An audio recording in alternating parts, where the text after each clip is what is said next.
Bugatti Chiron začínam prehliadkou toho, čo som chcel vidieť vždy na vlastné oči. To srdce. 1500 koní, 1600 Nm, 8-litrový 16-valcový motor, 4-krát preplňaný.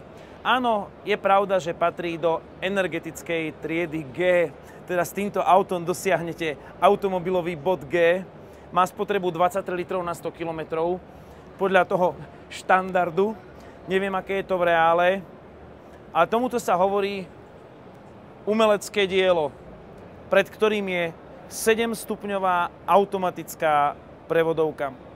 Má však trošku masívnejší obal než tie bežné. A teraz sa poďme pozrieť, ako Chiron vyzerá reálne. Takto vyzerá automobilový etalón na 4 kolesách.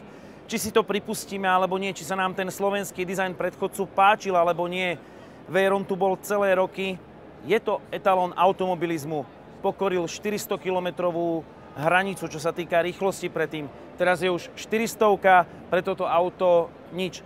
Napriek cene 1,74 milióna eur si z 500-kusovej prvej série Chironu objednalo toto auto 150 ľudí. Čiže vždy sa nájdú klienti, ktorí chcú mať najrýchlejšie sériovo vyrábané auto na svete. Oproti predchodcovi sa mi páči najmä iná zadná časť. Keď sa na Chiron pozerám zozadu, už mi pripomína tie high-tech superšportové autá. A začínam mať veľkú túžbu šoférovať ho. Pri Veyrone sa mi to nepodarilo. Verím, že raz chytím do ruky aj volant Bugatti Chiron. A je to magnet tohto autosalónu, to treba povedať.